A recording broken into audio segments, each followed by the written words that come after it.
3 and 4. The battle is on. It's going to be too close to call side by side. Wong Do gets it. Oh, we got contact. We got flips. Everywhere. We got big wrecks here. Going back to the front because we're racing back to the line. William Page with the victory. Looking for second here. Musa's gonna. Oh, he's gonna use that apron. He's gonna use the apron. They're gonna be side by side. Coming off the corner. Boy, back to the inside. It's gonna be a drag race to the line. Musa gets it. Tom Musa, where did he come from? Boyer trying to close the gap. He's going to get to the bumper. Oh, just barely did not make it. And coming off of turn 4, Jeff Sikenis is going to win it at Dover.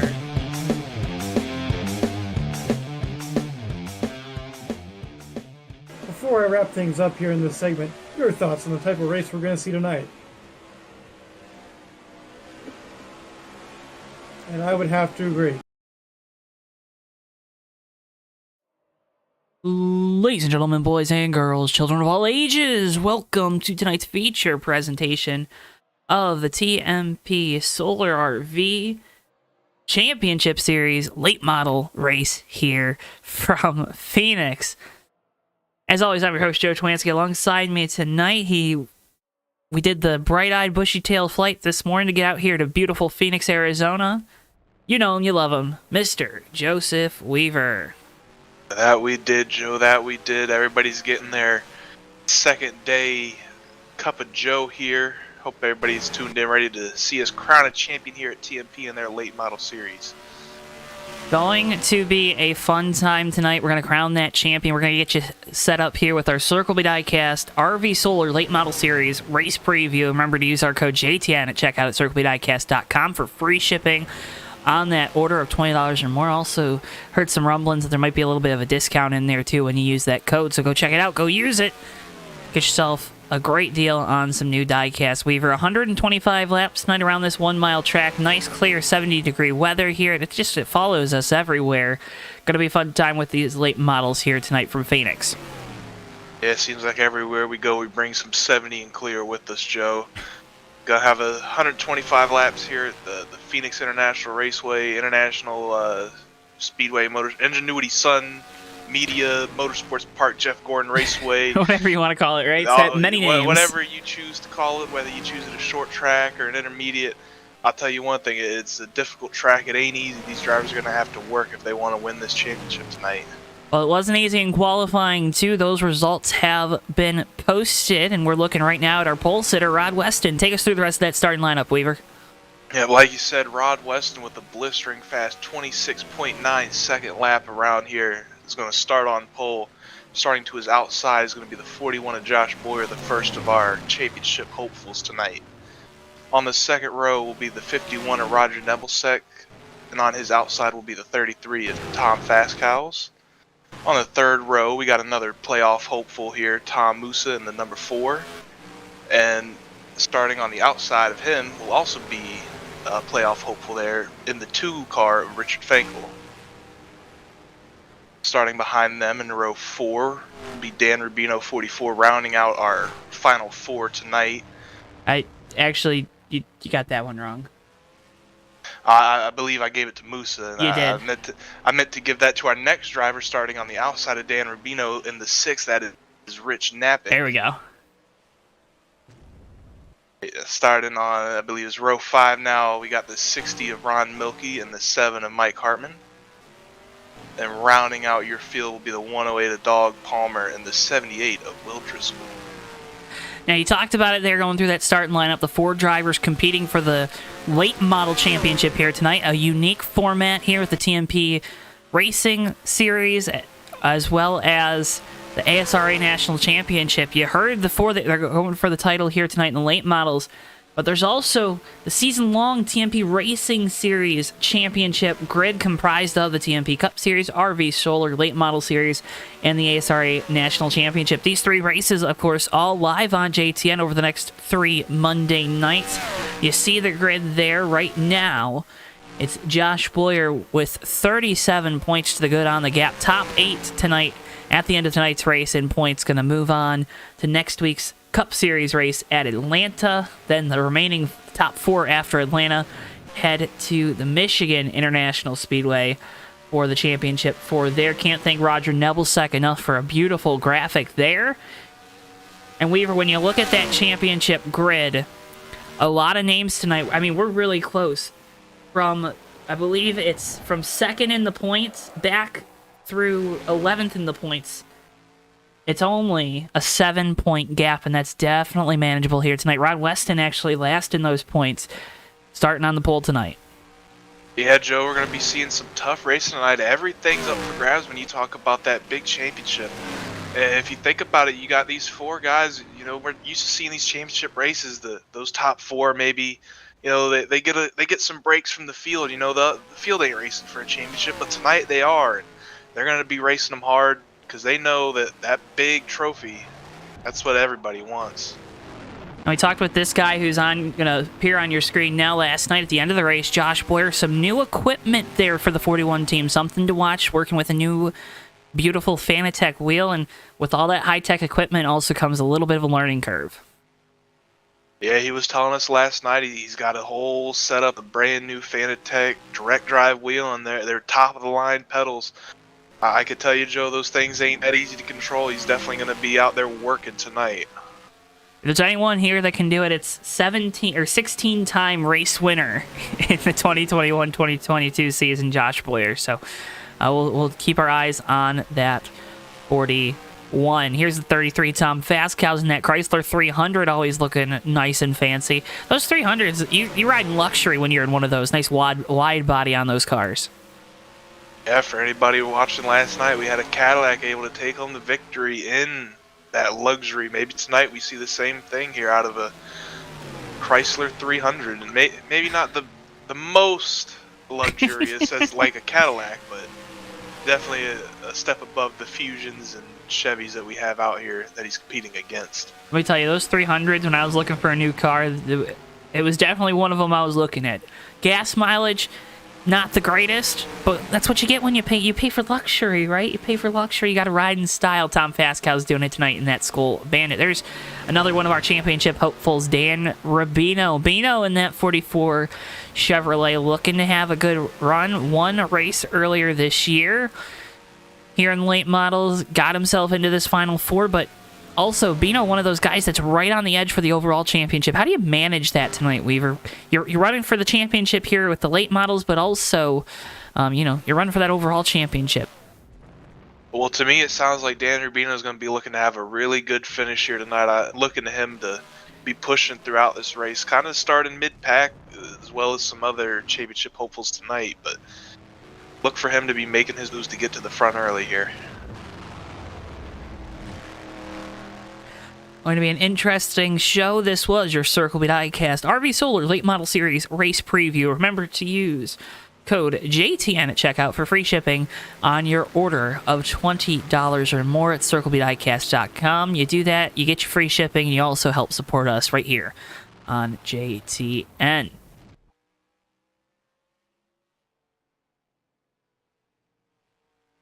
Rod Weston at the top of the board as practice winds down. Like Hartman out there in that 7, getting some laps in here before we conclude the session. How important tonight? You see restarts being more important, long run speed. These late models, we always talk at late model racing about tire conservation. Tonight here at Phoenix, this track a little weird with the way the tires wear, right? Yeah, Joe, they can get really chewed up on you, but if you take it easy, it ain't too hard to save some tires here at Phoenix. Drivers being called to their cars, getting set up on the grid.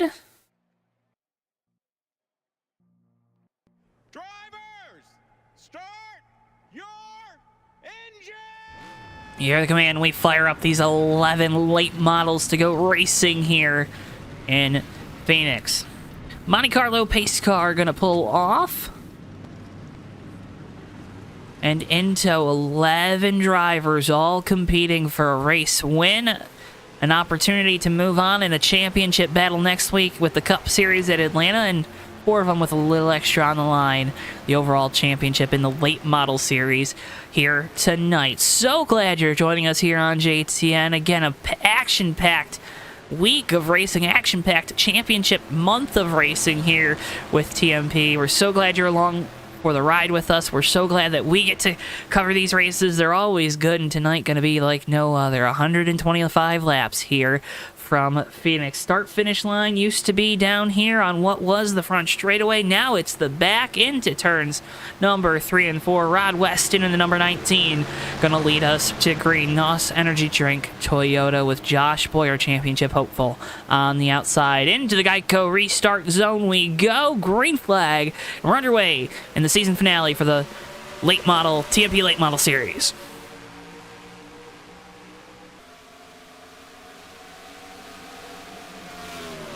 Weston able to get out to a decent lead. Battle on for second. Nebelsic to the inside of Boyer. Boyer going to lose that spot and lose third. Not the best run through 1 and 2 there for Josh Boyer on lap 1. We've seen just a few people there elected to go down and cut that dogleg on the restart. I expect we might see a little bit more of that as we get deeper in the race on a restart. Tom Fastcows goes on by Roger Nebelsic. Nebelsic really far up the track in 3 and 4. Dan Rubino close with Josh Boyer that time down into 1. Talking about it, Bino looking to make moves early, and he sure is. Getting up on that wheel tonight. Looks like the caution's out for the first time. 60 Ron Milky around.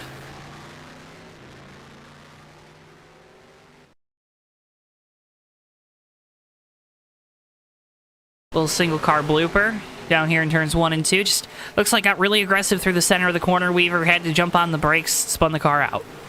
Yeah, just a little bit too much speed carrying it through the flatter turns 1 and 2 now.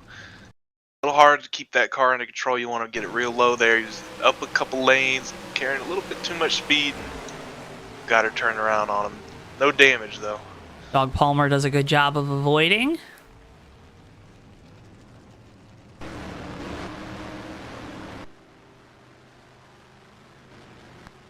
So we saw Rod Weston there at the start, able to get a really good jump. Now going to have some different contenders around him for this next restart. What do you do? Do you change things up? What's the game plan here, Weaver? I think if you're Rod Weston, you just got to do what you just did again. I hope you can keep doing it, pull away, and create that gap. I think the first person I'm looking to see make a change on this restart is going to be that 41 of Josh Boyer, all the way back in 6th, starting 2nd. He's definitely going to want to get some of those spots back here, I believe. And I would say that was a product of starting on that outside, but we saw, we didn't see anyone else lose that many spots starting on the outside on that initial start to the race. So interesting there to see Josh Boyer maybe struggling here early. Have to think that he's a good enough driver. He'll figure it out as the night progresses on. Well, we see all the familiar faces in chat. Welcome Barbara, Judy, and Mackenzie. No More Sanity. Can't thank you enough for tuning in here tonight. Always great to have folks tuning in for these races here on JTN, especially a championship night here with TMP Late Model Series. Hope everybody at home's having themselves a good Monday, good start to their week. Ready to end that first day of the week off right with some good TMP championship action. We're about to end this caution here off, right? Pace car lights go off. Weston going to be on with control. Then it's Tom Fastcows, Roger Nebelsic, Tom Musa, Dan Rubino, Josh Boyer, Rich Napick. I do believe that's Mike Hartman there. Tail end of the field, off of pit road, Rich Fenkel, Dog Palmer, and Ron Milky.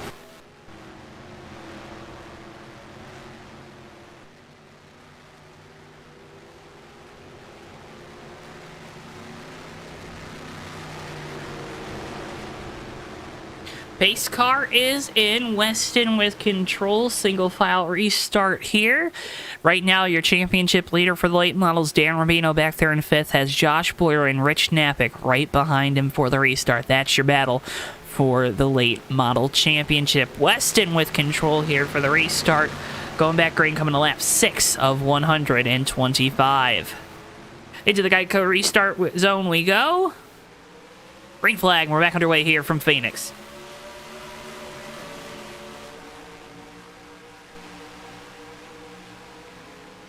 Everyone being aggressive there at the front of the field, cutting that dog leg. Yeah, something I expect we're going to see a lot Oh, tonight. Weston, hold on to it, buddy. How did he save that? Not only how did he save that, but look at the speed he's maintained. Only going to lose one position off that hiccup. Some good driving from Tom Fascow's behind him to avoid making contact with the back of the 19. Now Weston has to regroup and try to regain his lead. Fascow's with it now. Weston, a big dive down to the inside here in 1 and 2. This is something we've seen out of Phoenix, as Weston with a power move coming off of 2 to take back the lead. Gonna throw the old slide job on Oh, him we down got there. Rich Knapp into the wall in the back. Oh! Ron Milky hard to the inside wall. And what happened there, Weaver?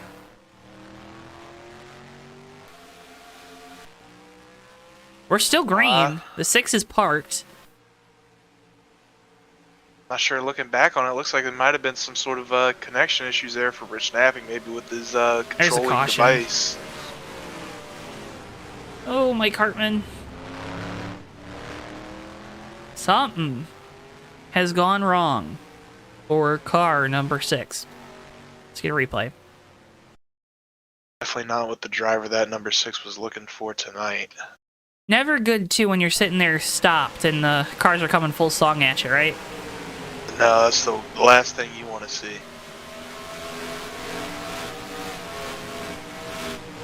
Ugh. And we've lost camera contact, so we will be right back here. And back here on JTN, still working on getting those cameras back for you folks at home. But Weaver, they saw the replay. Rich Knappich, something went wrong for that 6 car.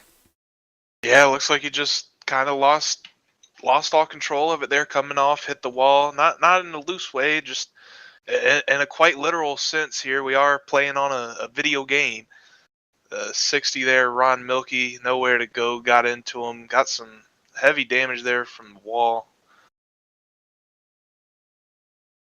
Hopefully we can see Knappich back out here. They get that problem ironed out and still make a run at that championship.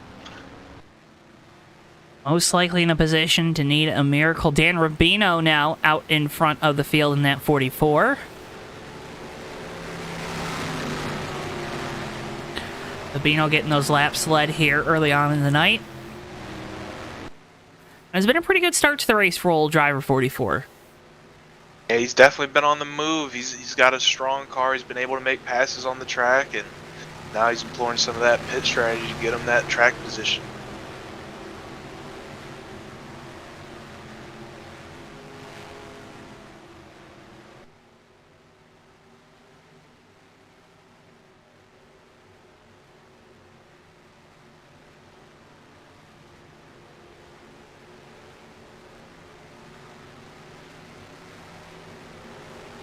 On it there before we got that accident happen there. Rod Weston was making a very aggressive slide job through turns 1 and 2, using the apron, showing just how much this means to the drivers tonight.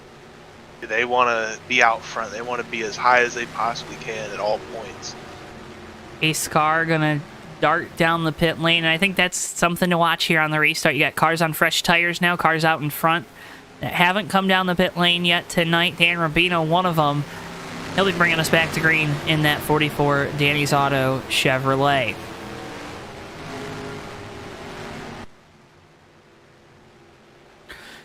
New man out front here for the restart, coming to lap 12 of 125. Green flag, we're back underway here from Phoenix.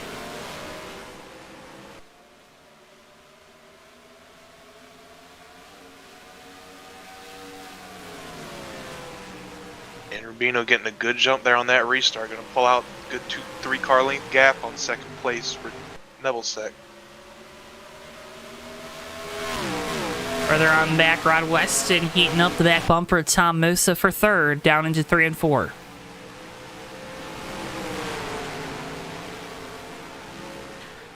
Hey, Tom Fascow's with him in that 33. They're both going to cut that dog leg, get the spot. Musa might have let off just a little bit there to give him room to get back in line.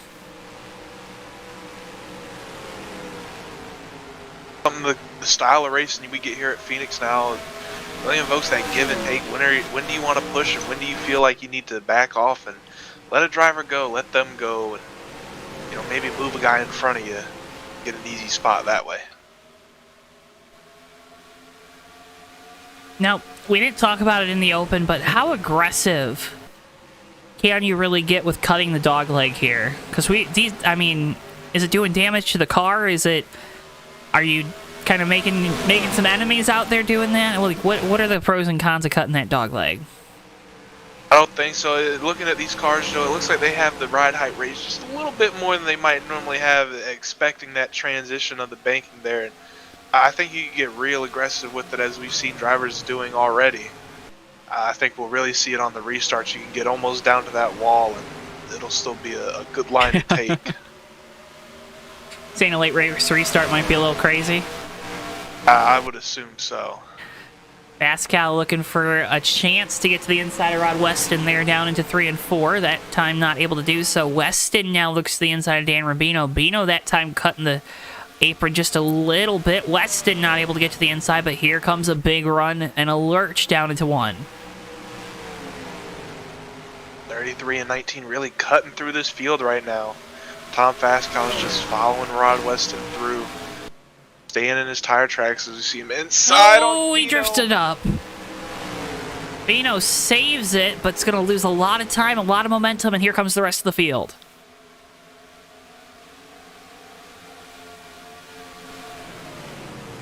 Tom Musa takes advantage to get to the inside of Roger Nebelseck for position. Looks like that move's going to stem the bleeding there for Dan Rubino. Only going to lose 2 spots there. Luckily, didn't get any contact with the wall, just a little fender rub from the 50 or the 19 rather. Back Josh Blair climbing his way back up through the field, looking for 5th to the inside of the 51.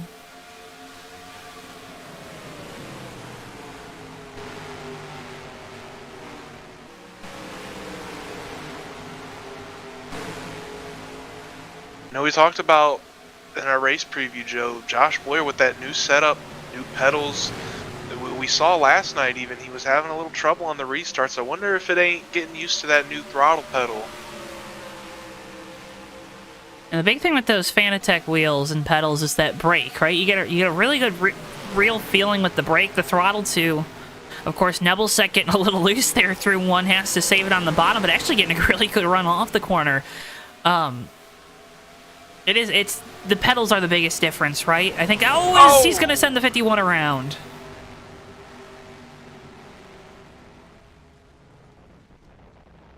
Roger Nebelseck spun around by Josh Boyer. That brings out caution number 3.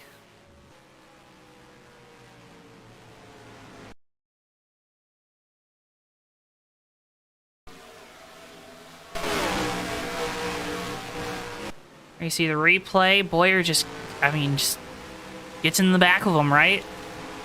Got in the corner just a little bit too hard there. Got into the 51 and Nebelseck, sent him around. Yeah, that was one of the things. Maybe he made a pre-race adjustment of those pedals, made him a little too hard. Couldn't get it as pressed in as he would like there.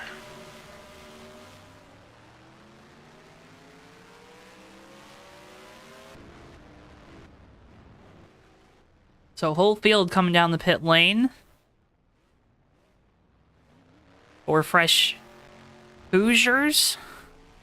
Pascal is going to win the race off pit lane by a mile. And Weston, Rubino, Musa, Hartman, Fenkel, Napick, Milky, Palmer, Nebelseck, and Josh Boyer. Good luck, no more sanity.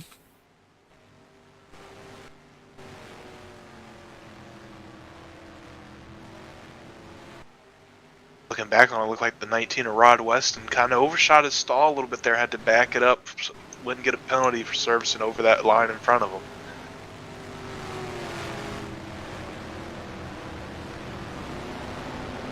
That's not too bad of a thing to maybe lose some time for, right? Those illegal pit stops hurt a little bit more. Absolutely, Joe. And he's had a strong car all night, and he's only 1 spot behind where he came in. We got some great upcoming races for you here on JTN, including tomorrow night's Maverick Cup Series race from Atlanta. Coverage begins at 8:30 p.m. Eastern time for that one. Gonna be a show tomorrow night with the Maverick Cup Series from Atlanta. Make sure you tune in. Then on Wednesday, it's the All-Star Racing Cup Series from Texas. 9 p.m. Eastern start for that one. And then Thursday night, Bomb Squad Racing Cup Series action returns at the Action Track, Richmond International Raceway in beautiful Richmond, Virginia. 9:05 p.m. Eastern time. Of course, all those races live only right here on JTN.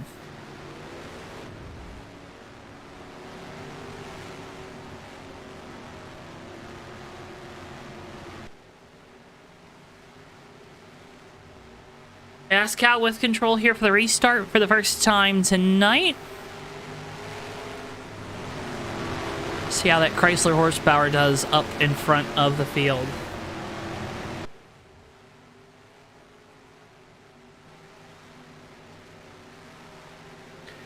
Down to the Geico restart zone we go. Green flag. We're back underway here from Phoenix.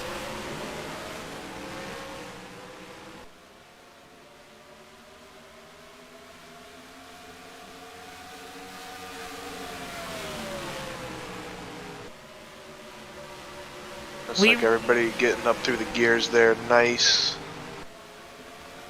Weaver, you had talked about folks maybe getting really close to that inside wall. So far tonight, we haven't seen that. Is it just because of these single-file restarts, there's really no advantage to dive that far down there?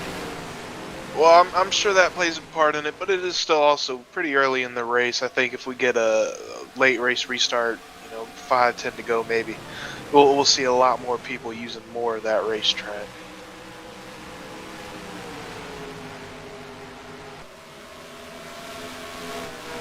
Like we saw Mike Hartman able to get by Tom Musa for position. Rich Finkel now going to look to do the same on that 4 Rowdy Energy Toyota, heating up the back bumper through 3 and 4.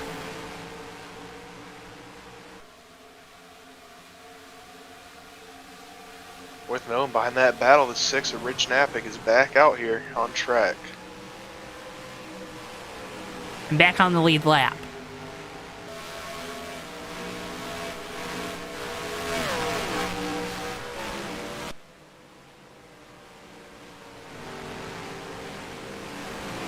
Right now, Dan Rubino leads your championship late model points. See him up there in the 3rd position. He's your highest runner. Out of the 44, the 2, the 6, and the 41. As Rod Weston has gotten back out into the lead.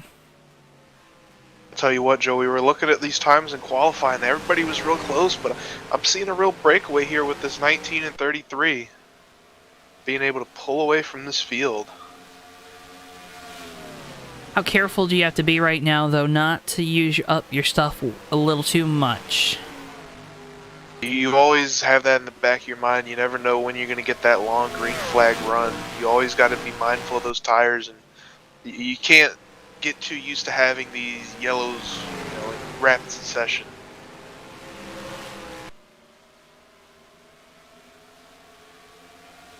They just get you out of that rhythm, right? I mean,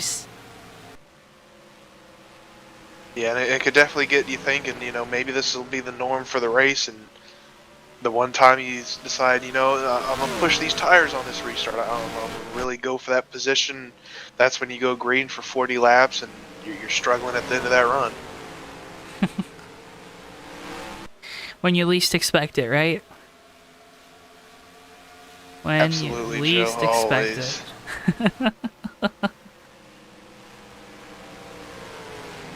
And that'll become the point where you want a caution and you won't get it.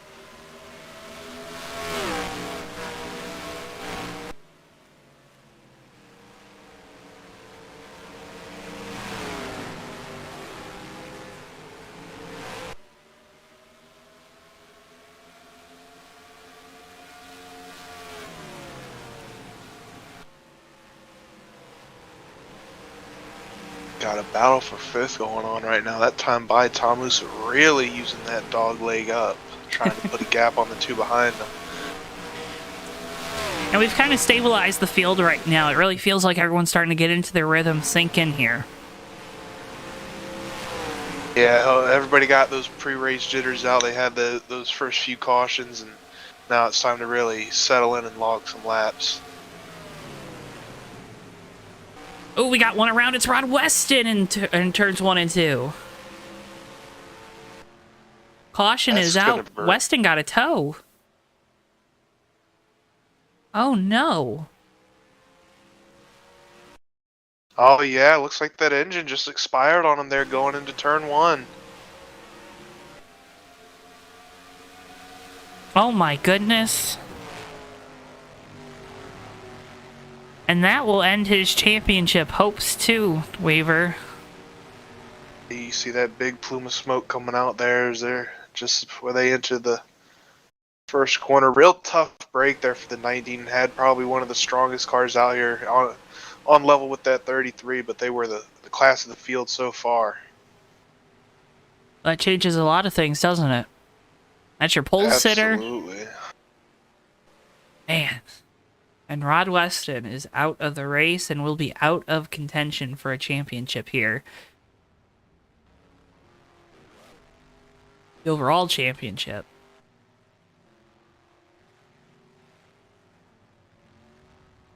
Heartbreaker for the 19 team for sure. We bring up that championship grid. You see Weston towards the bottom of it. Ricky Bumbalow also not here tonight. Wade Driscoll not partaking in the event. So that's 3 out of 4 out of this championship hunt. Don't like counting the spots that are out, Weaver, but that leaves one guy left in this race gonna find themselves out of a championship place here by night's end. I'm sorry, 2 more. There's 2 more. 2 more will be out. You speak of the heartbreak on the 19 team there, but that's elation for some other teams in the field when they realized somebody they were battling for those last transfer spots is taken out of the battle. One last car you got to worry about, especially a car as strong as he was.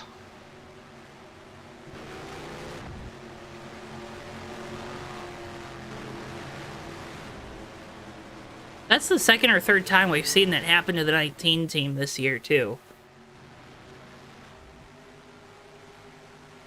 Like the 6-year Ron Milky is also out of the race here tonight, so that actually will leave us with 1 spot.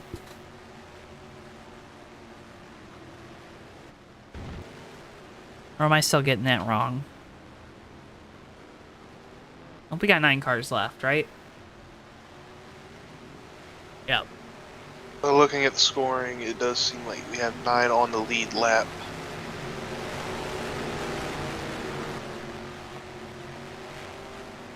So we get ready to go back. Green Fast Cows, Dan Ravino, Mike Hartman, Tom Musa, and Richard Finkel, your top 5. Rubino currently leads the battle for the championship here with the late models. Fast Cows looking for the first late model win of the year for this 33 team.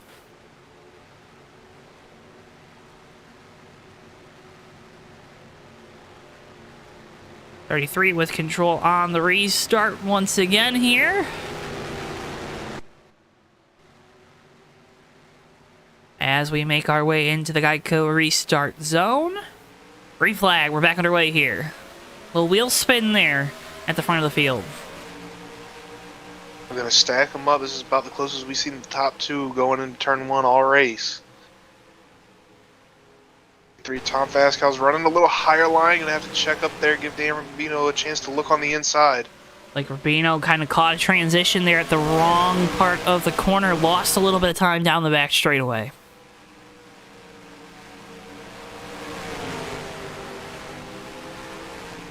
Look now, I ain't mentioned his name much tonight, but Mike Hartman there in the 3rd spot looking to pounce if something happens on these top 2 drivers. Top 3 starting to settle in. Richard Finkel has moved up into the 4th spot past Tom Musa. 41 around, 51. Looks like the 6th there, Rich Knappich, also involved.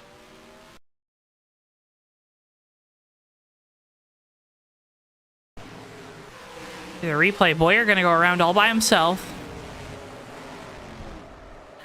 Neville's going to go around. Knappich going to go around. No one making any contact, but 3 drivers going around using up an extra set of tires.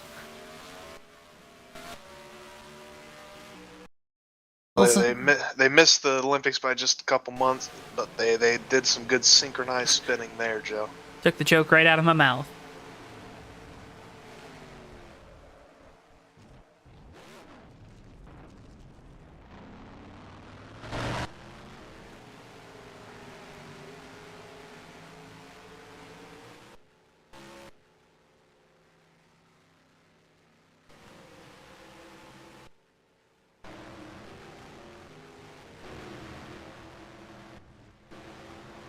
Well, while we're under caution here, Bristol's managed to get a mic.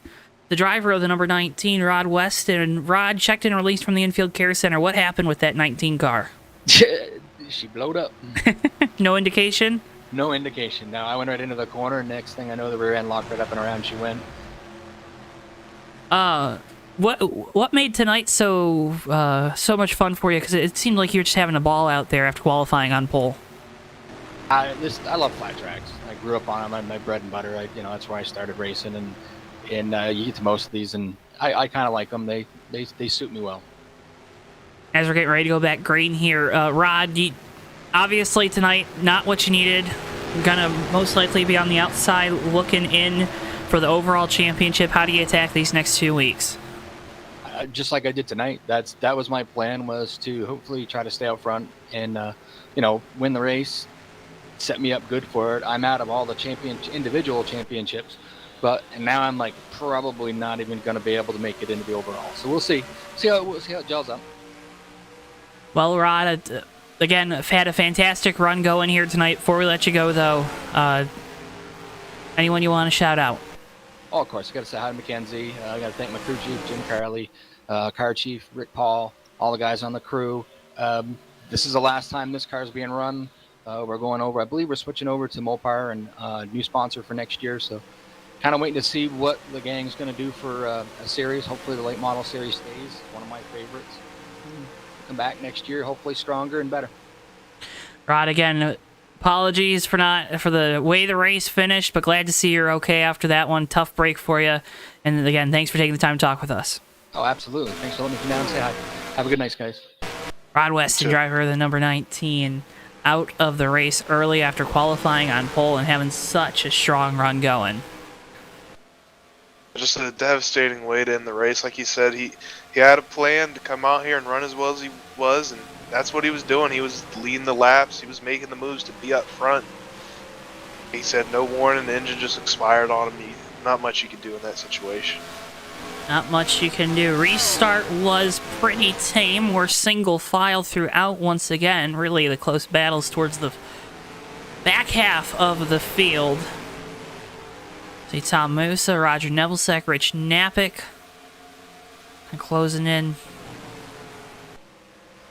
on each other. Josh Boyer has kind of lost pace with the rest of the field, though, Weaver. Yeah, he's been in a couple incidents. He might have some damage holding him back now. Back up front. Watching this battle for fifth with Tom Musa, Roger Nebelsack, Rich Napick here. Tom Musa really using up that dog leg every lap, being able to get that gap, not giving Roger Nebelsack any chance to catch up and challenge him for fifth. How soon before someone is diving towards that inside wall to try to make up some time? Well, it seems like it's working out pretty well, and I assume some drivers are going to start taking notice sooner than later.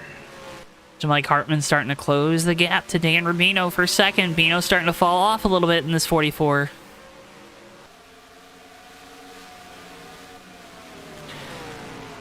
And he's okay with losing that position to the 7, right? You're still in the, the lead spot among the championship 4 here with the late models, but right behind that 7, it's the 2, Richard Fenkel, another one of those championship 4. Yeah, I don't know if he'll be too okay with losing that spot. I always like having a good buffer between me and the next guy I'm racing for a championship. I think he's going to try and fight to hold that spot as much as he can. You gotta fight. You gotta fight.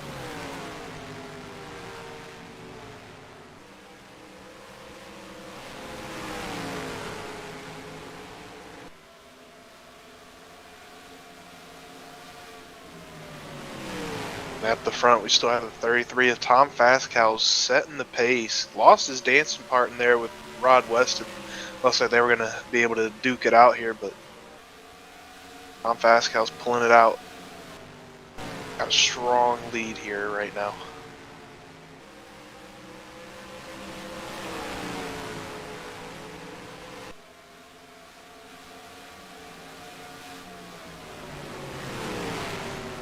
Well, folks, would like to remind you while we're watching this battle for second that new in 2022, it's JTN2. Check it out now at your new home for the Fake Racers podcast. Our new podcast, Disqualified, hosted by Matthew Steelman, diecast reviews, and much, much more coming this summer. Again, that's JTN2. Go check it out at your new home for all your non-live JTN content that you've come to love. There goes the 7, making a move on the outside. Give a little warning shot there to Dan Rubino getting into turn 3. Let him know he's there. He was there, but now 4, 5, 6 car lengths back. And falling into the clutches of Richard Fenkel. I think if you're going to try and make a move on the outside, your best bet's probably going to be in 1 and 2. 3 and 4, you're definitely getting a better run through the bottom than anywhere else. As you see Dan Rubino kind of washing up the track. Going to leave that door open for Hartman.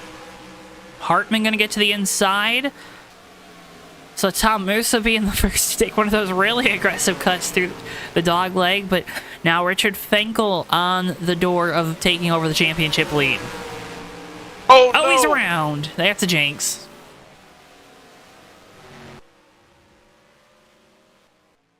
Caution is out. And he took a tow. And he's out of the race. Oh, no.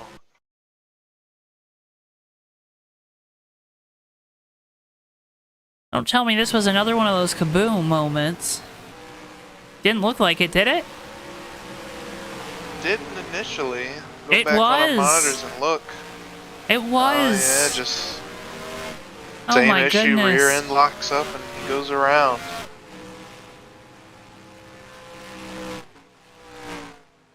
And that'll take Rich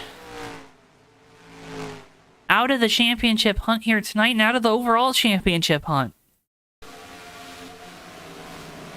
One more look at it.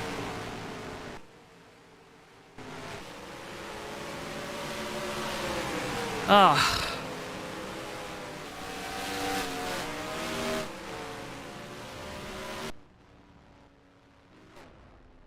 Lever the whole field down now on the pit lane, but Such a tough break there for oh Fink. my goodness.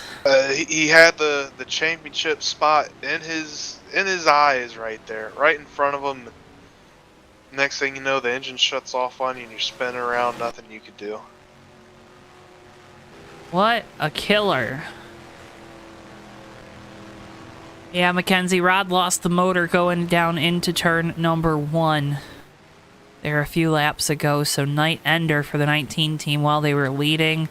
Just saw something similar coming off of turn 2 for one of our championship contenders, Richard Fenkel, to bring out this caution on lap 49 of 125, now working 51 of 125.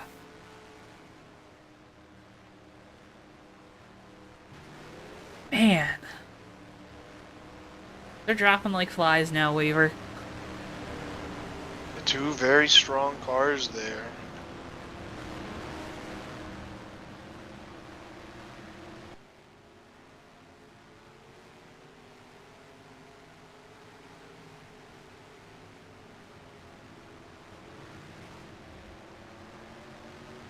Really opened up the door though for that 6 of Rich Napick and that 41 of Josh Boyer if he could get it back going. And Rubino's still sitting pretty. He's been up there in 3rd, 4th for most of this race, but if one of these other guys can come and give him a run for his money. Getting ready to go back. Green pace car is off. Love these quick cautions here too with that TMP manages to do. Love it. Absolutely love it. As Fast Cow with control here for the restart. Mike Hartman, Dan Reno, your top 3. Coming back to lap 53 of 125.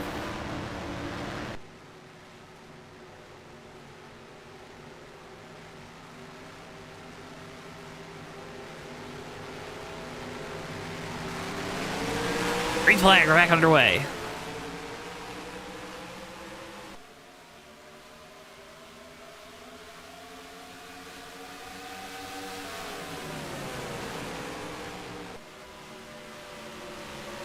Oh, we got Dog Palmer loose at the back of the field. He saves it.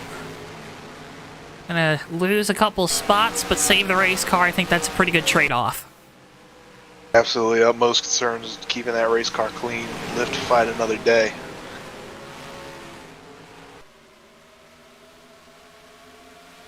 There, Tom Fasco's got a good restart there, but he hasn't been able to completely pull away from Hartman yet. Still got a good 4-car length gap on second place. Well, if these two behind him start battling each other, might make it a little easier of a task to pull away.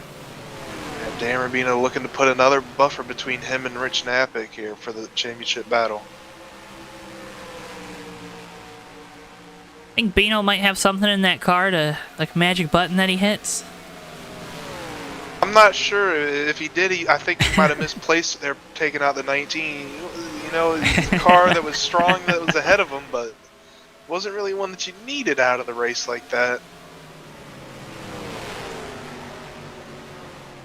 Looking back through the field, looks like Josh Boyer has gotten around Rich Napick for that second spot on the championship leaderboard. Hey, we talked about that. Boyer would start to figure it out as the race went on, right? Yeah, same thing we saw last night. The caution is back out on the track. Like, Nebelsick is slow coming off of turn number 4. Damaged the rear end of that car. He's gonna go for a little self-blooper. See the replay.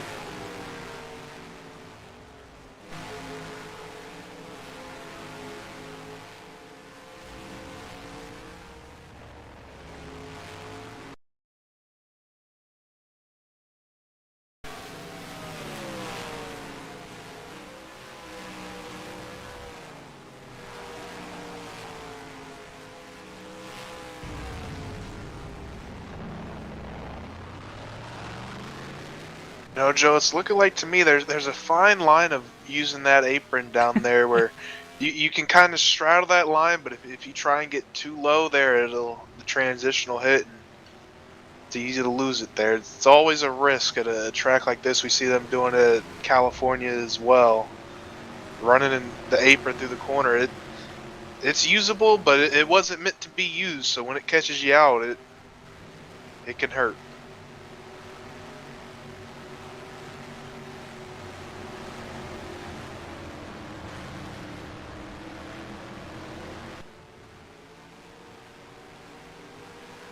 Pace car diving in here, another quickie yellow here. I like it because that start-finish line really throws me off about when those pace car lights are going to turn off.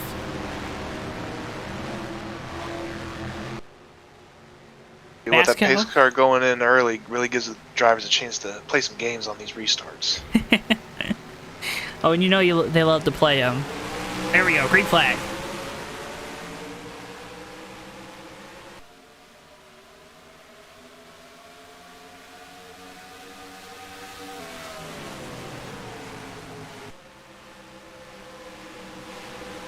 Now, the guy that's been up the track the most down there in 1 and 2 has been this 33 of Fast Cow. He's been out in front. The guy that's been the lowest on the track consistently is this guy going for second, Dan Rubino, on the bottom in the 44. Power move going into turn 3 there, really showing how late he can brake, get into that corner. He's sneaking a nose in under Hartman. Still side by side going through 1 and 2, going to be able to complete the pass here. Drifts up, makes the pass, puts another buffer car in between him and Josh Boyer, that black car at the back of your screen. Rocky Boots forward once again here tonight.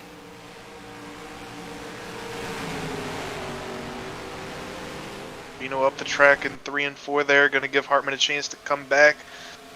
Give Musa a chance to look here in turns 1, side by side almost. Musa's going to back out of it.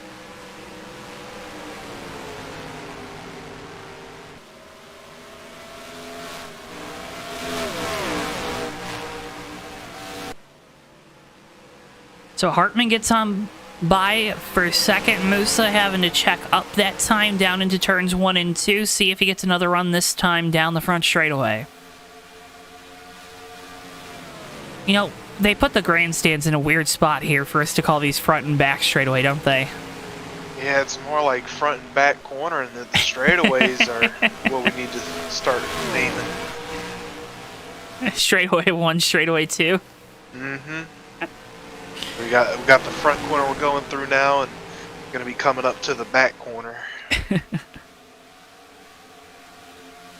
Then again, there's no grandstands back there on the back corner side, but there is that Rattlesnake Hill. A lot of fans choosing to sit up there for some races, braving the elements. Getting the sun in your eyes. Yeah, I assume the tickets up there are a little bit cheaper, so take a little sun in the eyes for some cheaper tickets, maybe. I think caution's out once again here. Let's get a replay. Did you catch what this one was for?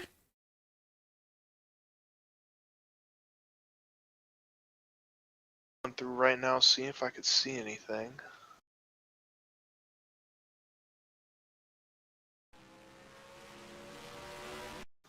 I'm not too sure. It's like Tom Musa threw... Oh, it's the halfway break. Duh. Oh, there you go, Joe. But they under caution here for the halfway break. Maybe that's why we saw those drivers getting real scrappy there. They have their crew chief in there telling we're coming up to that halfway break. Tom, Roger, I promise you, eventually I will remember. My goodness. So Fast Cow wins that first half of the race. He'll get to the extra bonus points for leading at the break.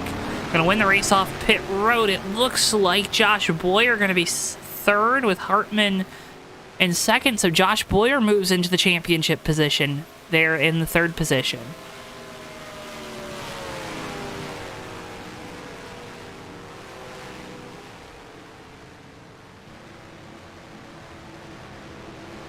Would like to remind you folks at home that you can now own your very own piece of JTN merch with the JTN race car merch. Available in black and white variants, both driven by Sean Whitehill for Team Twansky over in the Fast Renegade Cup Series, as well as the USORL Season 7 Cup Series.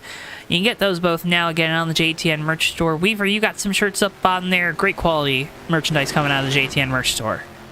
Absolutely, Joe. I wear my merch with pride. I wear it out. Very nice quality t-shirts. Definitely recommend picking one of those up. And maybe you're not in the market for a t-shirt.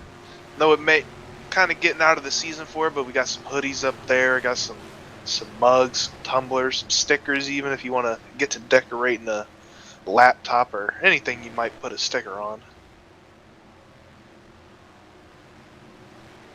I sure would love to see if somebody out there has their own little grassroots race team. Slap a little JTN sticker on the quarter panel. Send us a picture. I'm sure we'll post it up on all the social medias for you. We would love to see it.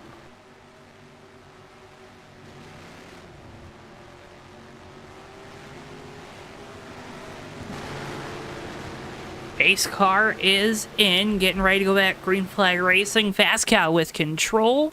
Mike Hartman, Josh Boyer, Dan Rubino, and Roger Nebelsack, your top 5. 8 cars remaining from our 11 that started here tonight.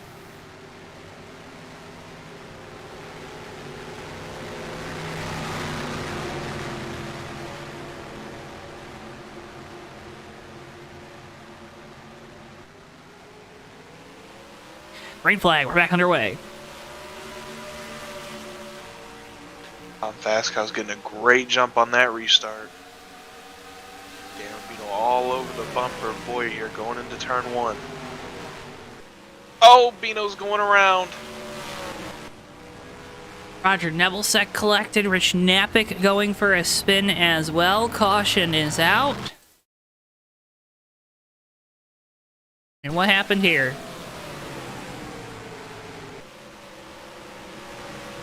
Running that second line, has not been running it here tonight. Maybe some unfamiliarity with it, Weaver. Yeah, it could be just got in just a hair too hot there maybe. Luckily not too much contact. A little bit of a high five there with the 51 and Nebelsack, and just a slight kiss on that wall. Nice right rear quarter to left right rear to right rear quarter action, right? Yes, sir. That 44 of Dan Rubino been making moves all race, though. Going to be looking at him get back towards the front. Seems like where he wants to be tonight. That was not the step in the direction they wanted to go.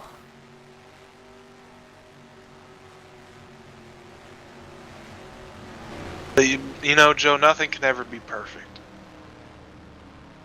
It's always the pressure and the time that makes the diamond perfect.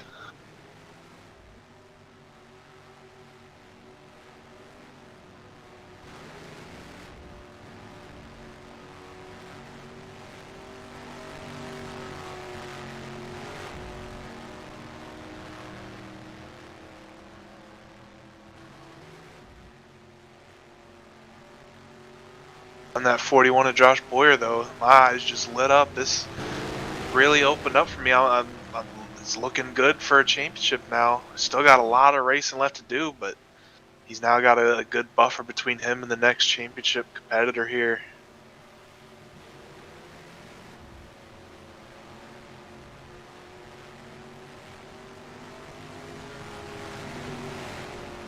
Oh, Weaver. Weaver. Oh, Joe.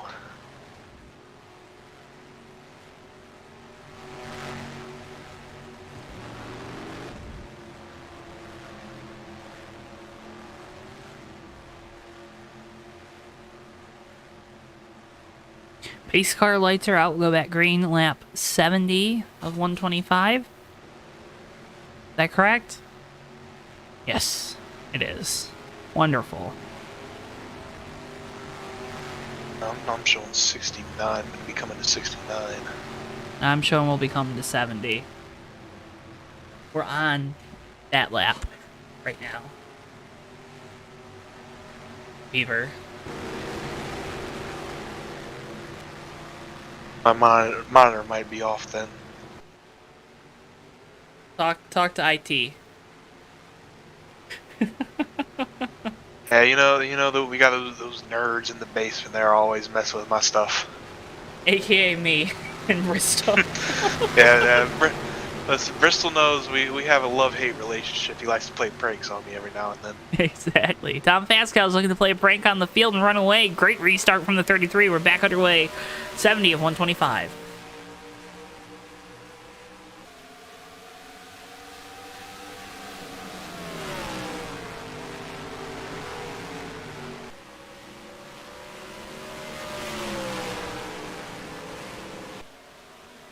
Starting to look at like we're going to need a breakaway star to take it to this 33 of Tom Fascow's, but if there's anybody who could do it, it's the 7 of Hartman. He gets a little bit loose there in 3 and 4. But his car's really come alive. He really wasn't one that we were watching too much at the very beginning of this race, but it's come alive, and he's been one of the stronger cars in the field now. He gets a little bobble again there in 1 and 2. Dan Rubino just made a power move by Tom Musa. Musa having some issues through 1 and 2. The 44 to go on by. Now the battle is on for 5th. Nebelset going to go on through for that spot. We look ahead because Dan Rubino now right behind Josh Boyer. He can see that late model championship trophy right there in front of him. Didn't take him but 2 laps to get right back where he was before that spin that brought out the last caution. Nebelset into the wall through 1 and 2. He stays up there. We stay green.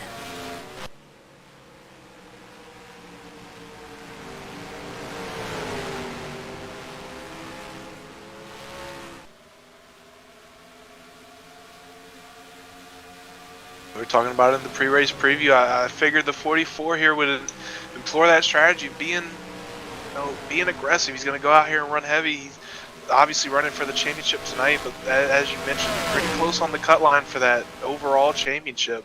Now got to be feeling good, though, with those cars already out of the race. Definitely feeling better, but I don't think it changes the strategy as we see he's out here running as hard as he can, pushing that car to the limits. And we talked about it, right? Weigh in the pros and cons of both. If you get a good run here tonight, nothing matters, right? You run good, you're in the next round, you're maybe hoisting that RV Solar Late Model Series Championship, so, you know, there are games afoot, there are strategies and decisions to make, but right now Dan Rubino's made the choice to just push that 44 to the limit and try to find a way back up front. Tom Faskow still your leader, though, starting to extend that lead over Mike Hartman. Hartman just trying to keep in touch with the 33 in case he slips up. Yeah, it looks like we're getting a repeat of what we saw last night in that Hobo Truck Series. We got the luxury Chrysler 300 out here cruising around, logging laps, making it look easy.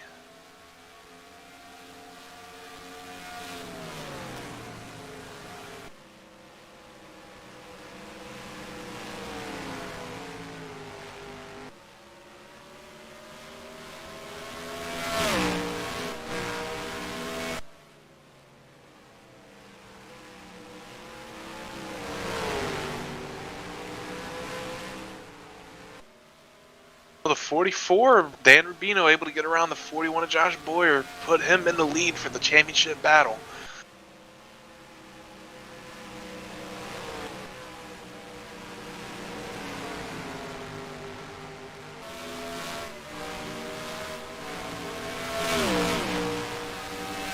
So that puts him up and onto the podium as well. He'll look to try to reel in at 7 of Mike Hartman, but for now, Weaver, having that championship lead, definitely some reassuring news for driver and team number 44 after the most recent spin. Absolutely, he really just put his head down and he knew he had to get back up there if he wanted a chance at this thing. You see Josh Boyer really trying to catch back up to him, getting in the wall there out of 2 a little bit. Both these guys catching up to Mike Hartman some. And we've seen Boyer do that a couple times now here in the recent laps. Yeah, you're really pushing it as hard as you can off turn 2 there. You want to widen that exit as much as you can. It's something you notice here at Phoenix, that wall is extended just a little bit out. It comes back in on the straightaway. It can get you out pretty easily. Hartman with trouble there through 3 and 4. That's going to allow Rubino to make a move. Boyer thought about sending it 3 wide. Dan Rubino through to 2nd, Josh Boyer to 3rd. Josh Boyer not wanting to lose touch of the rear end of this 44. Dan Rubino knows he's going to be right on it, peek into the inside here in 3. And you know who's loving this battle right now?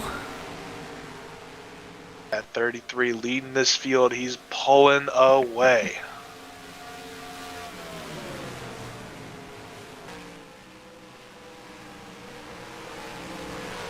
He reports the 6 of Rich Napick has pulled off, so this right here, this is 2 of your 3, or these are your last 2 remaining battling for the championship.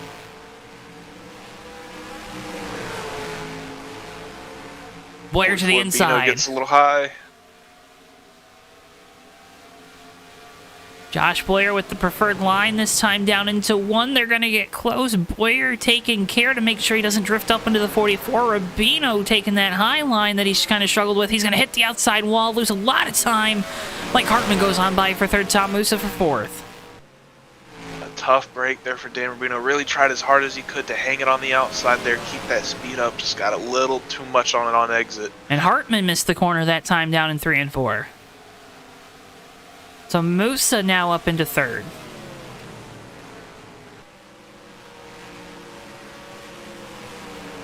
Tom Musa, not the best restart last time around, but he's been logging off some good laps. See, he's been the one really employing that dog leg cutting the most of anybody in this field that I've seen. I think it's working out for him here, Joe. It seems to work a little bit more once the tires are gone, huh?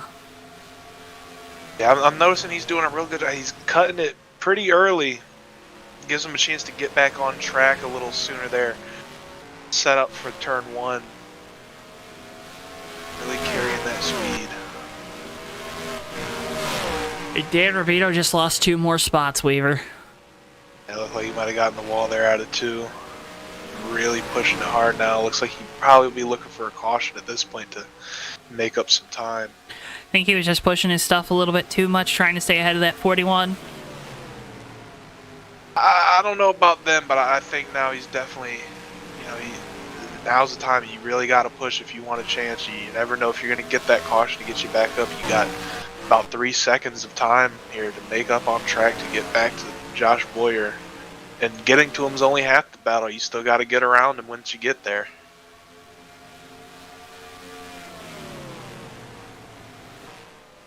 And for Josh Boyer, he's won 7 of the 10 late model races here this season. So for Boyer, right,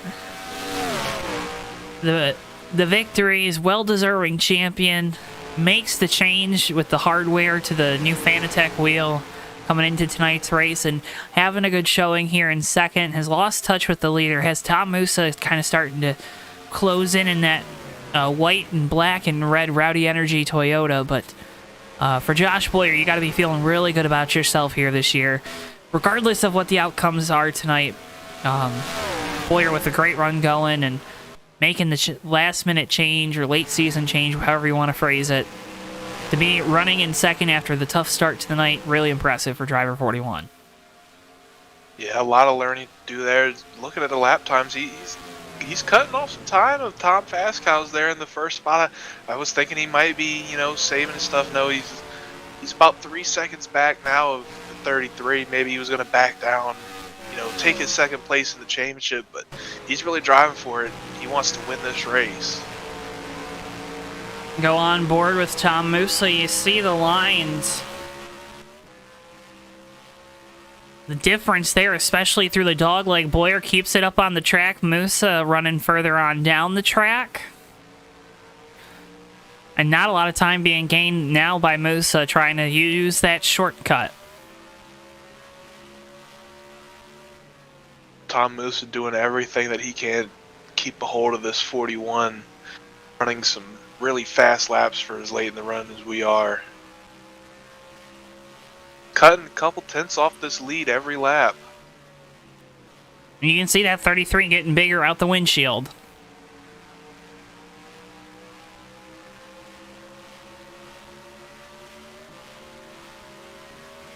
Musa with a good run this time down the back into 3. Not able to capitalize on it just yet. Gonna get a good drive on exit.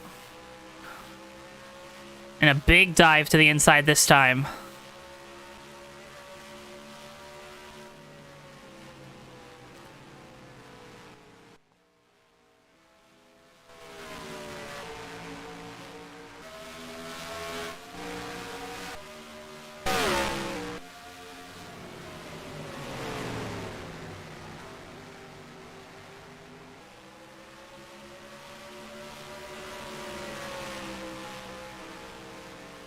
Lead that was once over 3.5 seconds down to about 1.5 seconds now between that 33 and 41.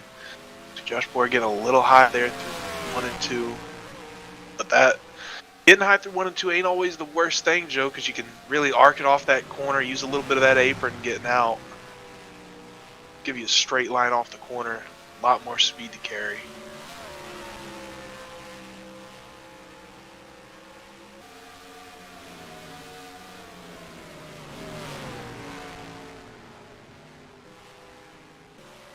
Now Josh Boyer pulling away. Musa coming to the pit lane. These will be final pit stops on the night.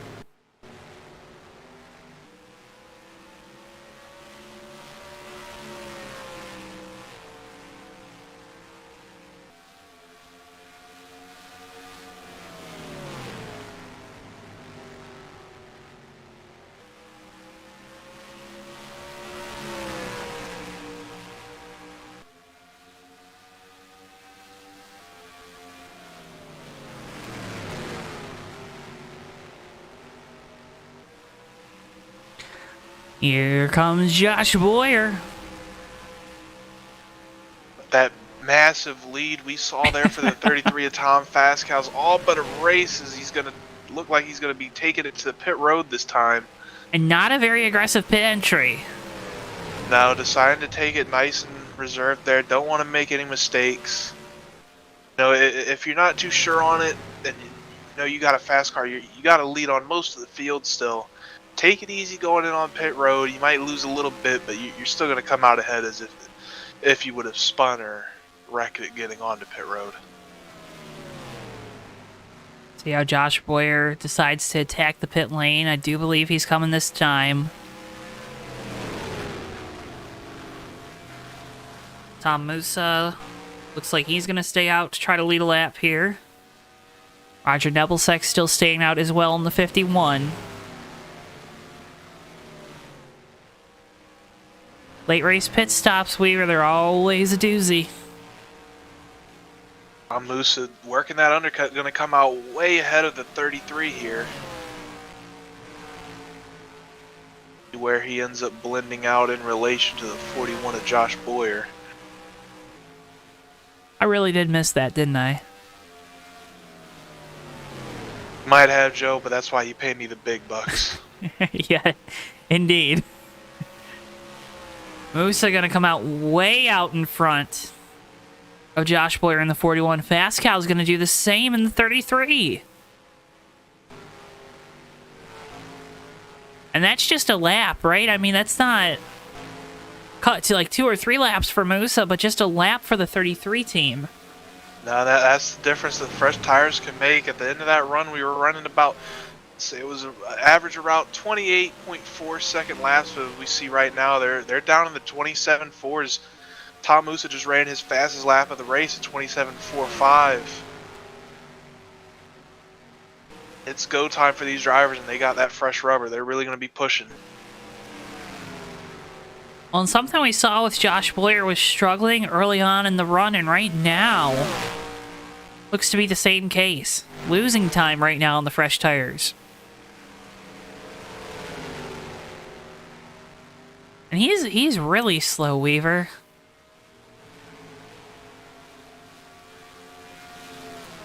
We see our leaders, they're running 27.1s to 27.4 that time around for Josh Boyer at 28.2.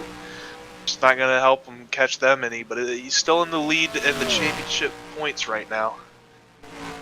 Is there any indication what's wrong there? Because that's mighty slow.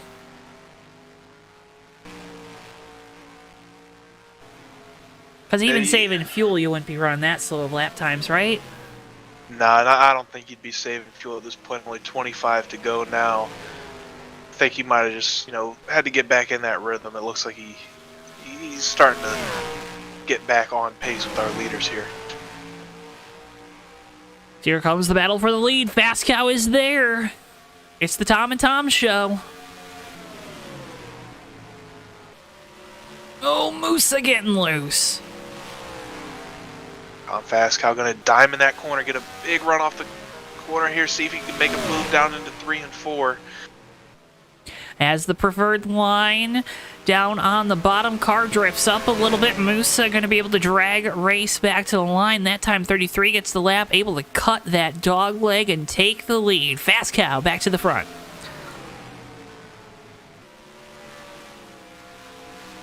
Musa looked like he wanted to get a run back there going through 1 and 2, but just a little too much, had to check up in the middle of the corner.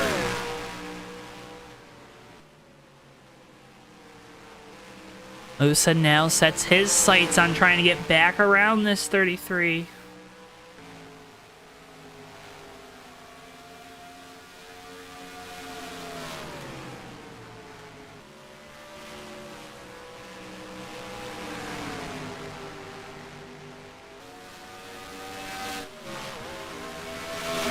Better run through 1 and 2 that time. Joe going to be right on the bumper going through 3 and 4.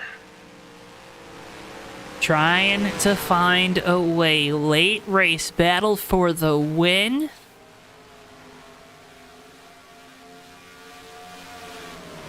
Josh Boyer right now with a 15-second advantage over Dan Rubino. That was your battle for the championship here with the late models. You're only 2 left running.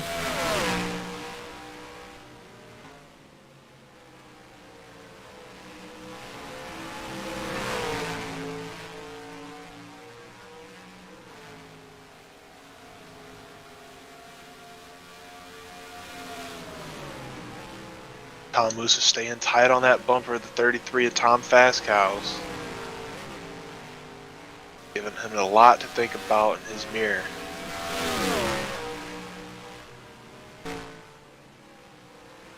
It's kind of putting some pressure on him now, right? It's the best thing you can do in a position like this, Joe. I'm a firm believer if you just give that driver ahead of you something to think about, he's going to be the one to make a mistake.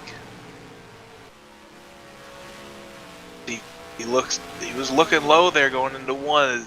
Hard to get a good run with that sort of entry though.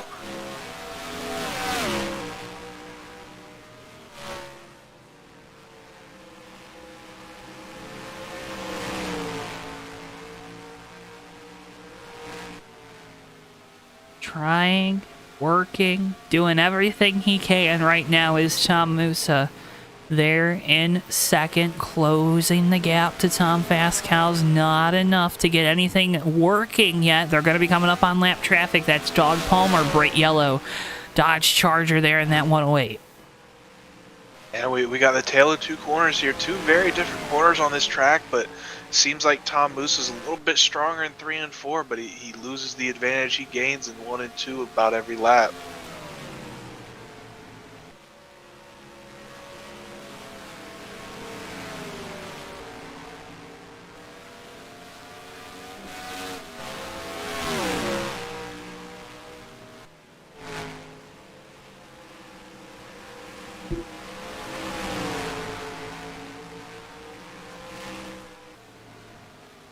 They're using all the pavement now, Weaver. They are using it all. Absolutely. We've seen it a couple times. Tom Moose has been down there flirting with that inside pit wall. If they pave it, the drivers are going to use it. Now, why is that? It's just instinct, you know. We're meant to race on the pavement, so if it's there, why not use it? I think that's a very good point. Why not, right? Why not? I can give you a couple of reasons why not, but none of them good.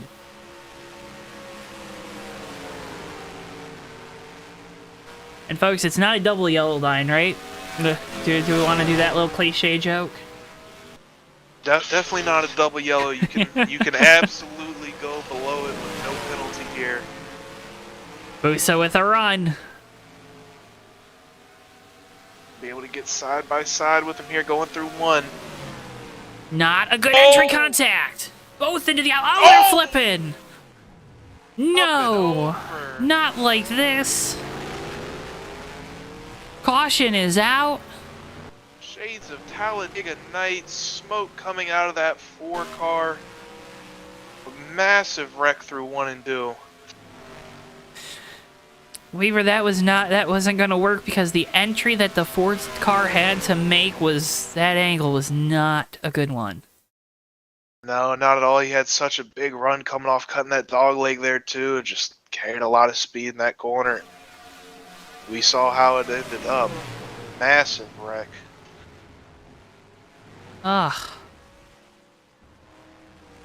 That's one that Tom Musa and the Ford definitely wants to have back.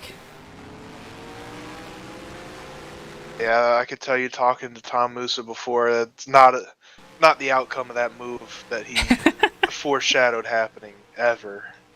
It just looks like carrying too much speed, right? Yeah, it's one of those things, and once they got together, they're just kind of along for the ride from that point.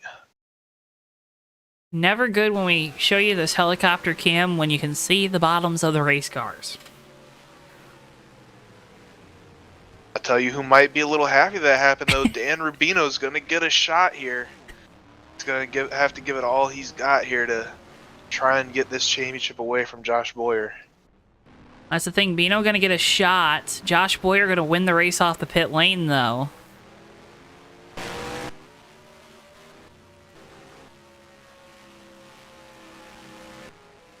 Big stop there from Tom Fasco's getting back out. I doubt that car is going to have the same speed that we have seen from it all night.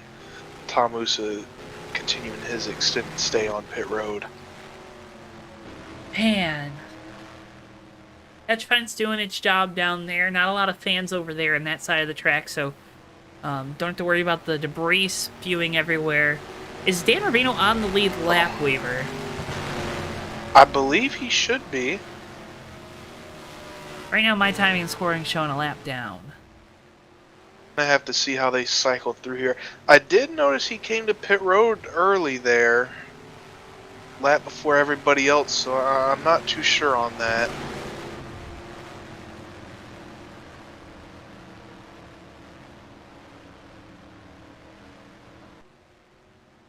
Like now he's being scored on the lead lap.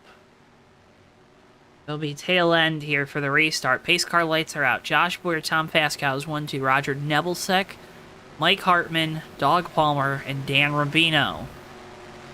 Tom Musa still, he's out of the pit lane. They got that car fixed, so they fixed it. They reattached all the hoses and belts and wires and everything that came undone by flipping there, and they got that car back in tip-top shape. 11 laps to go when we hit the line. It's going to get exciting. Can Fascow make it back around Josh Boyer? Boyer has not been good on the short runs here tonight. Definitely been more of a long-run guy in that 41. The short run to end this race. Let's see how hard he has to work with the lead. 11 laps remaining here from Phoenix.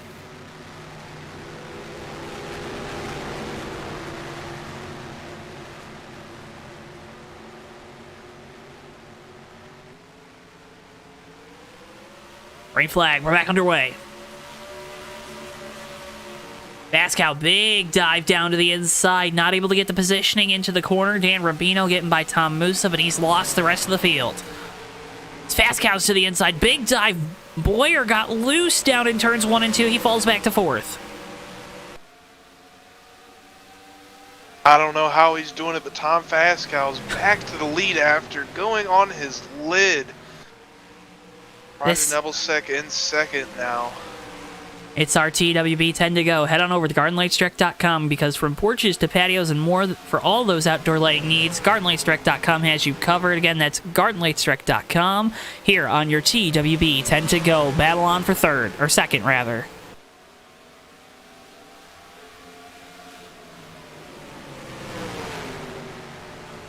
Hartman gets it.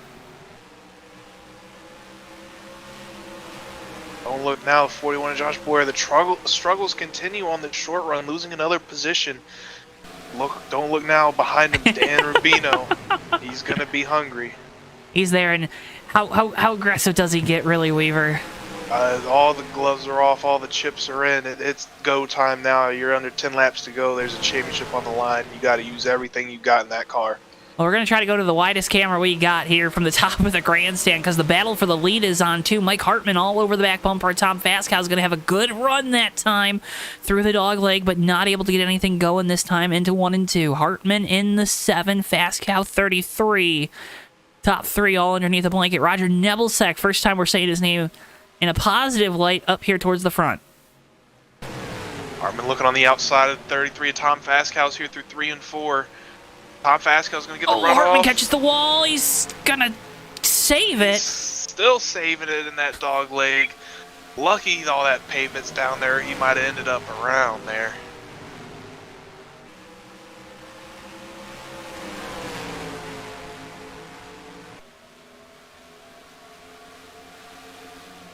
I tell you what, those Chrysler 300s, they're built like a brick. And They're wide, too. They're wide. They can handle a crash like a brick. I am amazed at the speed this 33 still has out front. Dan Rubino has lost touch with Josh Boyer, so going to need a mistake from the 41, it looks like, to win the championship. Roger Nebelsick now challenging Mike Hartman for second. 7 into the wall. Nebelsick goes on through. Mike Hartman really pushing it, getting in the wall multiple times that lap. Josh Boyer almost made contact with Doug Palmer for 4th. Another guy we haven't really mentioned a whole lot there, Doug Palmer, up to 4th. Good run. Running this race of attrition that it's turned out to be. Looking for 3rd. Hartman really slow that time off the corner. Almost contact with the 41. Another hit to that outside wall. That cannot be good. Oh, Boyer into the 108.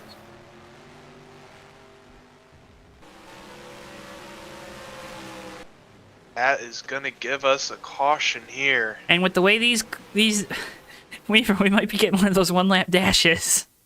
Oh man, it fit this race, man. We are getting exciting here, folks. I hope you're enjoying it. You're seeing something that I don't even know how to describe. Beaver and tell a friend. Now's the time to tune in to the end of this one. There you see the contact. Josh Boyer into the back of Doug Palmer, hard into the outside wall.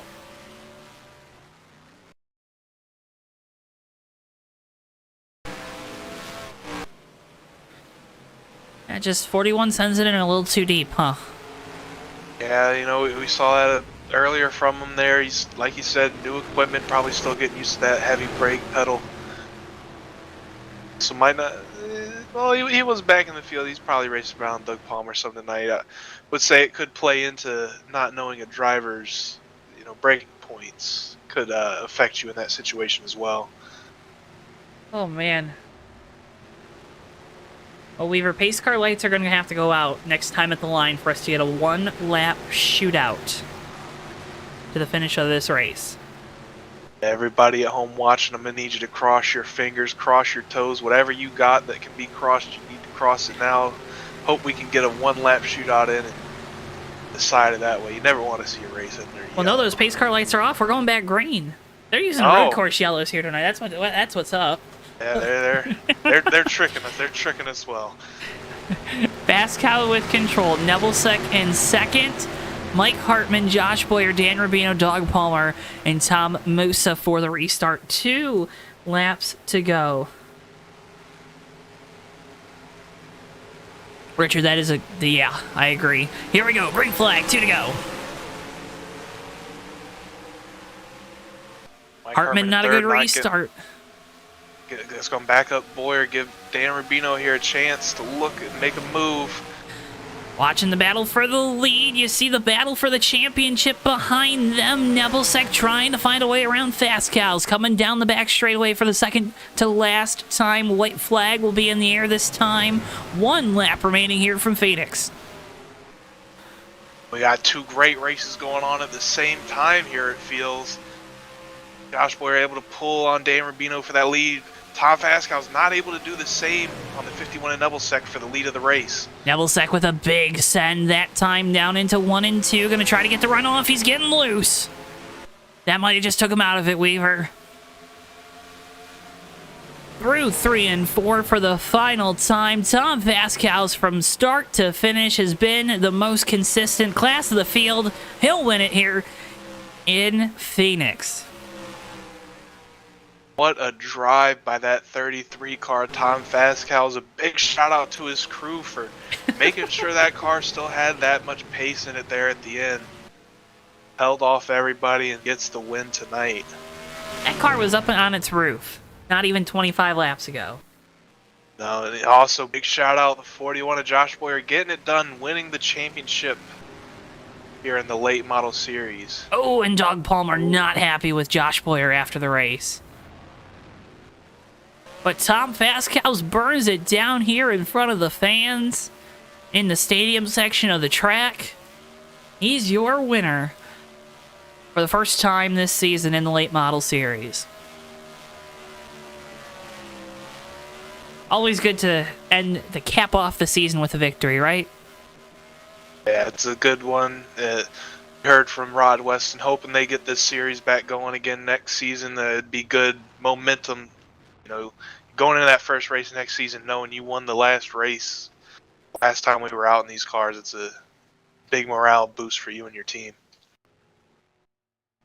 So we'll move on to our post-race coverage, talk with our top 3 finishers, get those results on your screen.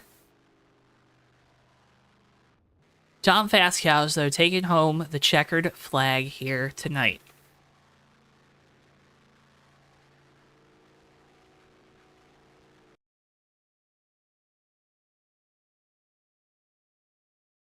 Weaver, that was definitely an interesting run to the finish. We saw it all in that race, Joe. I don't. What more could you ask for?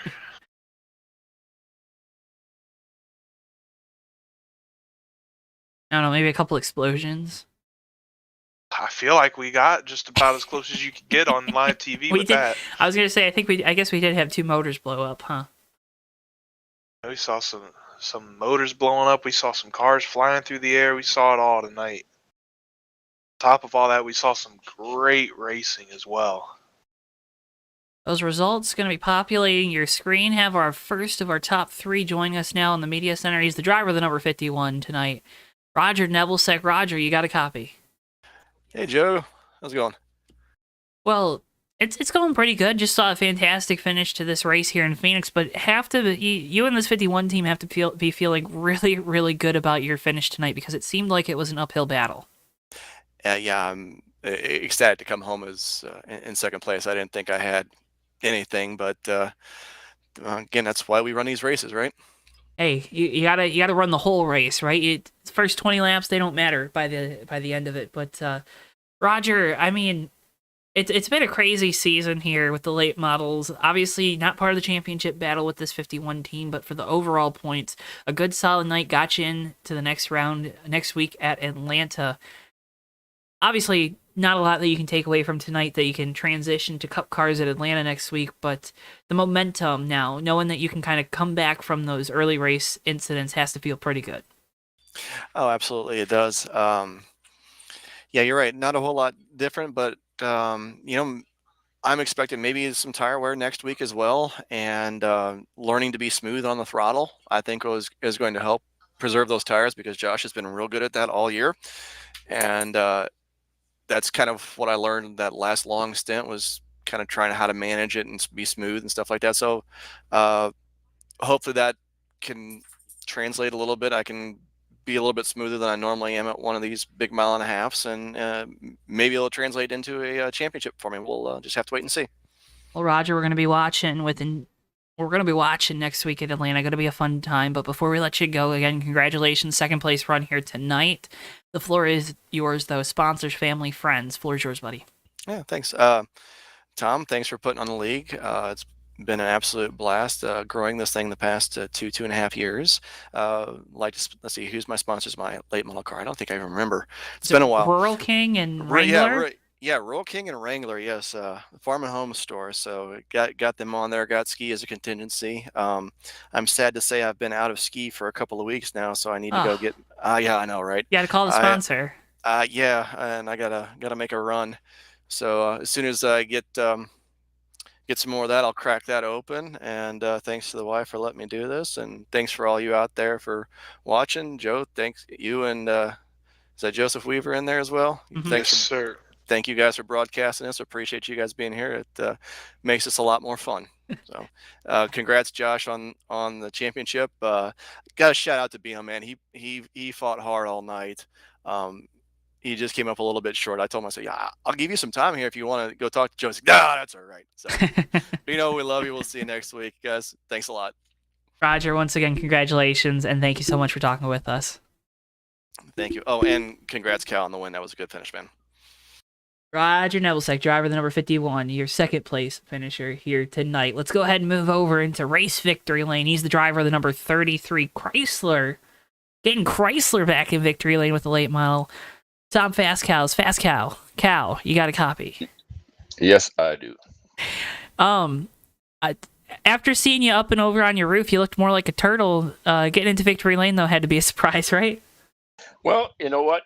Sometimes you just got to be lucky, and fortunately, I didn't get the worst of it. Tom cleared my way, and I shoved it in first gear as soon as them tires hit the ground and took off. Didn't even lose first. It was a tricky race tonight, though. Cautions did they limit your ability to get into a rhythm, or did you, in that first half of the race, or did you still feel like you had that car under you well?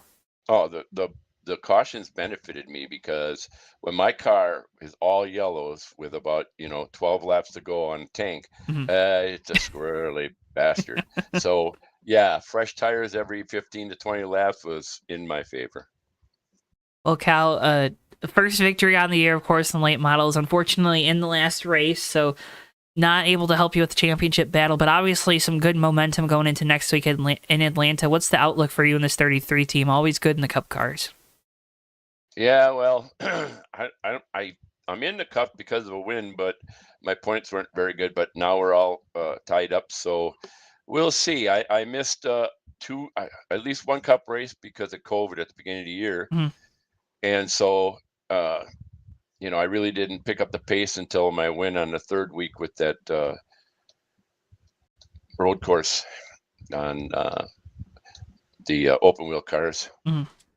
But I feel good about it. Just depends on the track, and Atlanta's not one of my best ones. It's a tire eater, and I'm not good with tire management. I'm not usually the one to ask questions here, but I'm just so interested. I want to know what was going through your mind there when you're flying through the air with, I think it was around 25 to go. How were you able to recompose yourself to get back out there and drive for that win like you did?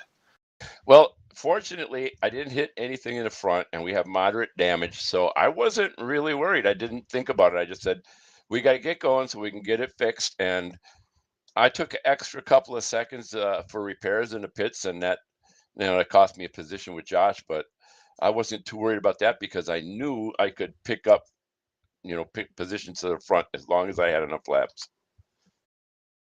Well, Colin, Very, very impressive run, I gotta say. I surprised myself. Cal, a fantastic run for you here tonight. Congratulations once again on the win. A lot of positive momentum going into these next 2 weeks, battling for this overall championship and the Cup championship next week, and then the IndyCar one at the end of the season. But before we let you go, you've been up here your fair share of times. Floor is yours. Family, friends, sponsors. You know what to do. Well, first of all, I want to thank all of my sponsors, and the main one is RV Solar, which is our company, which is a contracting company in Milwaukee. And I want to thank Tom and Roger for putting on these races. It's been fantastic. I've done much better this year in spite of being sick at first part. Picked up the pace, and I feel good. Man, not too worried about winning the championship, but I got a chance at it, so we're going to go for it. And again, thanks for all the guys that raced with me. They raced clean. We had so much fun tonight. Hey, at the end of the day, that's all you can do is go for it, Tom. Once again, congratulations on the great run here tonight, and thank you so much for talking with us. All right, Mopar or no car, buddy. That's right. You got that 300 in victory lane tonight. That was awesome. I love it. I love it.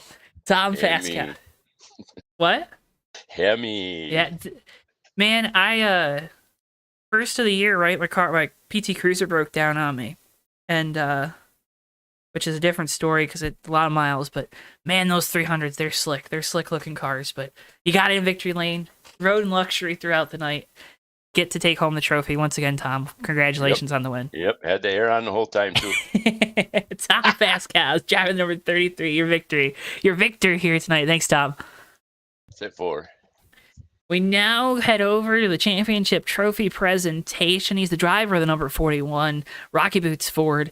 He is your third place finisher here tonight, but he's number one on the championship pylon. Josh Boyer. Josh, you got a copy? Yes, sir. Not the race I think we expected out of you, because it seemed from the drop of the green flag you were falling back. What happened?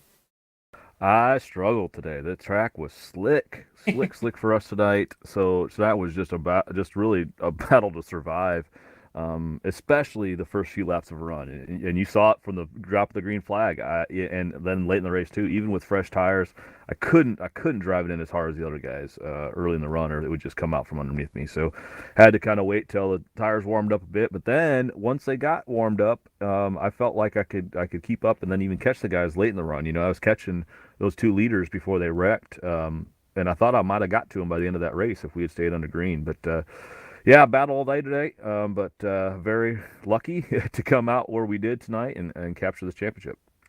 Well, Josh, we saw that long green flag run where we had the green flag pit stops. Like you said, you're able to kind of battle up there and catch those guys and even pass them when they were coming to the pit lane. But then when you saw them get out to a big gap over you, it sounds like you were pretty calm, pretty easy, knowing that you might have had a shot to run them back down before the end of the race. Yeah, and we had a good gap behind us too, so I just tried to be steady, consistent laps there. And I could tell I was, spotter was telling me I was catching them 10th here, 10th there, and I knew they were racing hard, which was going to be to my advantage too. And honestly, kind of waiting for what inevitably did happen. They got together But then I kind of lost it trying to get past them. I didn't want to get anywhere near them while they were wrecking up there in the turn. But, but honestly, I would have been better off, I think, had that not have happened. I think I was catching them enough to where I might have got to them without that. But, it worked out in the end, I guess. And we saw late in the race the incident that brought out the last caution to set us up for a green-white checker. Any comment on that one? Yeah, I just overdrove that corner. Bino was right on me at that point, I think, and probably looking more in my rearview mirror than out front of me, knowing that Bino was strong. I mean, even with the damage he had, he still had a fast piece tonight. And there was one point in the race where he passed me pretty easily, and so I knew he was behind me, and I just overdrove that corner, and that was completely my fault. And I apologize to Dog about that one, and I know he let me know what he felt at the end of the race there, but I completely understand how he felt, and I expect I expect him to race him tough anytime, anyways. But if I might have one coming to me next week. We'll see what happens. We'll have to wait and see. We'll be watching. But Josh, once again, congratulations! Great run here tonight. Good rebound after the slick start to this race, and a championship all to boot. Congratulations on that. Congratulations on the 16-win season too. I mean, or 17, 16, 17. I'm not sure. A lot of wins. 7 wins here in the late models this year. But congratulations on that, though. But before we let you go, the floor is yours. One last chance here with the late models to thank all those sponsors on that beautiful looking race car. Yeah, thank you. First off, of course, the Rocky Boots and the support they give us here. Small town here from Southeast Ohio, and small team here. So thanks to those guys for supporting us all the way in the Truck Series and also here in the TMP Series. Thanks to TMP and the guys, Tom and Roger and everybody running a fun series. We raced hard. Tonight was a good, hard race. It was one of our, I think, most exciting races this year, just from a driver standpoint of having to really wheel the car. So good job to those guys setting things up today. And thanks to you guys for broadcasting us, and we'll, I guess, see you next week for the second round here. Going to Atlanta. I know we talked about it last night after the race. Doesn't sound like you're too excited, but have a feeling that you and this 41 team might just be up front before all is said and done. Well, let's hope so. Maybe we'll play our cards right and do the strategy right and see what happens at the end next week. Josh, once again, congratulations, and thank you so much for taking the time to talk with us. All right, thanks, guys. Take care. Josh Blair, driver of the number 41, Rocky Boots Ford, your championship winner and third place finisher here tonight. Well, Weaver, that concludes our late model coverage here for the 2021-22 season with the TMP RV Solar Late Model Series. Man, what a thriller of a finish. Yeah, the series went out with the bang for sure. We saw some great racing throughout. Saw some very interesting happenings there towards the end of the race. Some tempers flaring as they do in a big race like this. But I'm sure everybody at home loved that one. I'm sure these drivers had fun driving it, as we heard from the 3 that we got to interview. I'm sure that if you asked anybody on that field, they had a great time out there. And remember, folks, we're going to be back here live with the TMP Racing Cup Series from the Atlanta Motor Speedway next Monday night, same time, same place, right here on JTN. With all that being said, though, we're live again tomorrow night, 8:30, with the Maverick Cup Series from Atlanta. You're not going to want to miss that one. Going to be a fun show to watch. Hope you're tuning in for another Maverick Cup Series race. And Weaver, thank you so much for your help here with the coverage. You get a week off now, buddy. How's that feel? Oh, it's good. I'm gonna need to have a busy weekend here, but I'm glad I was able to make it out, make these tough flights, and watch some great racing and call some good races with you, Joe. Gonna be fun next week in Atlanta for sure. But folks, can't thank you enough for tuning in. Remember, if you want to help support us here on JTN, you click that like button on the video and subscribe if you haven't already. You can also check out our social media at Johto Network on Facebook, Twitter, and TikTok. Again, it's a great way to help support us. We appreciate it so much. Seeing those numbers continue to climb makes us feel good. Helps us know that we're doing a good job of making some great content for you and that you're enjoying what you're seeing. Remember, you can leave comments, suggestions, and all that in the chats as well. With all that being said, though, for Bristol, our producer, for Joseph Weaver, I've been Joe Twansky. Thank you so much for tuning in to tonight's TMP Racing Series presentation of the RV Solar Late Model Series. Can't wait to talk with you guys again. We'll see you next time, of course, live right here on JTN. So long for now, folks. Yeah, and they're going to be 3 wide coming to the checker. Never mind, they're going to be... Oh! Turn 4 into the triangle.